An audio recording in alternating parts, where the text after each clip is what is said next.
بسم اللہ الرحمن الرحیم۔ السلام علیکم۔ ایک مردہ انسان سے ملاقات کا احوال۔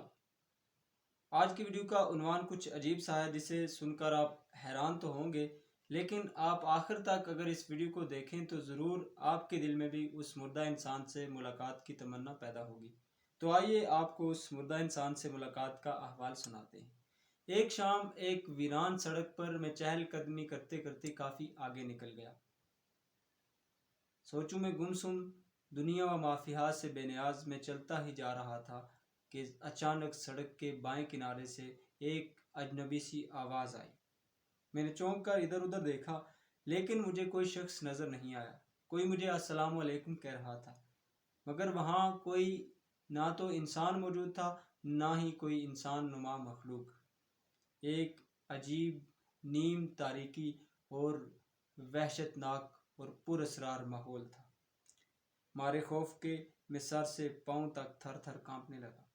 جیب سے رومال نکال کر میں اپنے ٹھنڈے پسینے صاف کرتا ہوا چند ہی قدم آگے بڑھا تھا کہ میری نظر ایک بوسیدہ قبر پر پڑی۔ اپنے حواس پر قابو پاتے ہوئے میں نے قریب جا کر اس قبر کو دیکھا تو وہاں ایک مردہ انسان مکمل گوشت پوست کے ساتھ میرے سامنے پڑا تھا۔ دل پہ ہاتھ رکھا اور اپنے خوف کو دباتے ہوئے میں نے اس مردہ انسان سے بات کرنے کی کوشش کی۔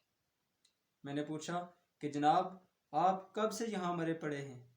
مرتے وقت آپ کی عمر کیا تھی؟ آپ طبعی موت مرے یا حادثاتی موت؟ آپ کو کسی نے مارا یا بے موت مارے گئے؟ یکے بعد دیگرے میں نے سوالات کی بوچھار کر دی تو پھر اس نے اپنے دائیں ہاتھ کی انگلی سے رکنے کا اشارہ کیا اور بولا کہ زیادہ شاہ زیب خانزادہ بننے کی کوشش نہ کرو۔ میں جانتا ہوں کہ تم صحافی نہیں ہو اور نہ ہی تم اینکر ہو، نہ ہی یہ تمہارا اسٹوڈیو۔ یہ قبرستان ہے، ذرا دھیان سے بات کرو، ذرا آہستہ بات کرو۔ یوں دبے الفاظ میں اس مردہ انسان نے مجھے اچھی خاصی ڈانٹ پلا دی۔ اب خوف پر ندامت غالب آ چکی تھی۔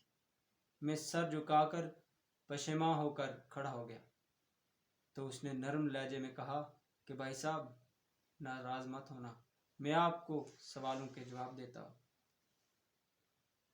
پھر اس نے مجھ سے مخاطب ہوتے ہوئے کہا کہ میری بات غور سے سنو۔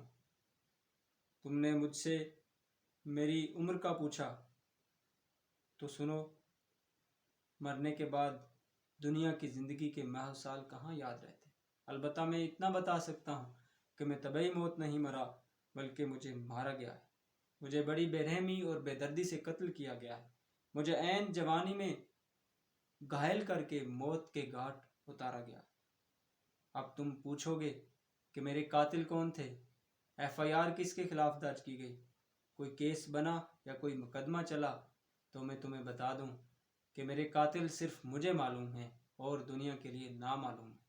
نہ ہی کوئی ایف آئی آر درج کی گئی، نہ ہی کوئی مقدمہ چلا اور نہ ہی مجھے آج تک انصاف ملا۔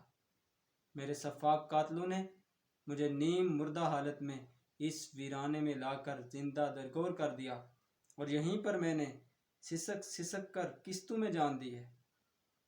اب میرے قاتلوں کے نام غور سے سنو اور دنیا کو بتا دو۔ مجھے خود غرضی اور بے وفائی نے مارا ہے۔ لالچ اور انا پرستی کے زہر بجھے خنجر سے مجھے لہو لہان کیا گیا۔ جھوٹ، بے ایمانی، بددیانتی اور بے حسی کے نشتر میرے جسم میں چبوئے گئے۔ رشتوں کی دراڑ نے مجھے کمزور کیا اور شک کی کلاڑی نے میرے پاؤں کاٹے۔ پھر مادہ پرستی کی صلیب پر مجھے گاڑ کر مفادات کے کیل ٹھونکے گئے۔ تعصب کے تیروں سے مجھے چھلنی کر کے نفرت کی تلوار سے میرا جگر چاک کیا گیا۔ ناظرین، کیا آپ جانتے ہیں کہ وہ ویران سڑک، وہ قبر اور وہ مردہ انسان کون تھا؟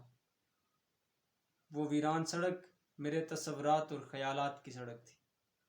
وہ قبر ضمیر کی قبر تھی اور وہ مردہ انسان کوئی اور نہیں بلکہ میرے ہی اندر کا انسان تھا جو سالوں سے مرا پڑا تھا اور اچانک سر راہ اس سے ملاقات ہو گئی۔ اب آپ پوچھیں گے، اگر وہ انسان تھا تو میں کون ہوں؟ تو میں ایک آدمی ہوں جو انسان بننے کی کوشش کر رہا ہوں۔ کیا آپ نے بھی کبھی اس مردہ انسان سے ملاقات کی ہے؟ اگر نہیں کی تو آج ہی کریں، جلد کریں، ضرور کریں۔ اس مردہ انسان کو زندہ کرنے کے لیے کم باذن اللہ کے معجزے کی ضرورت نہیں، بلکہ آپ اس کے قاتلوں کو گرفت میں لا کر خود ہی اسے دوبارہ زندہ کر سکتے ہیں۔ آج بھی ایسے ہزاروں مردہ انسان زندہ انسانوں کے اندر تڑپ رہے ہیں، مگر انہیں جلانے کے لیے کوئی عیسیٰ ابن مریم نہیں آئے گا۔ آپ خود ہی انہیں زندہ کر سکتے ہیں۔ اپنا بہت سارا خیال رکھیے۔ اللہ حافظ۔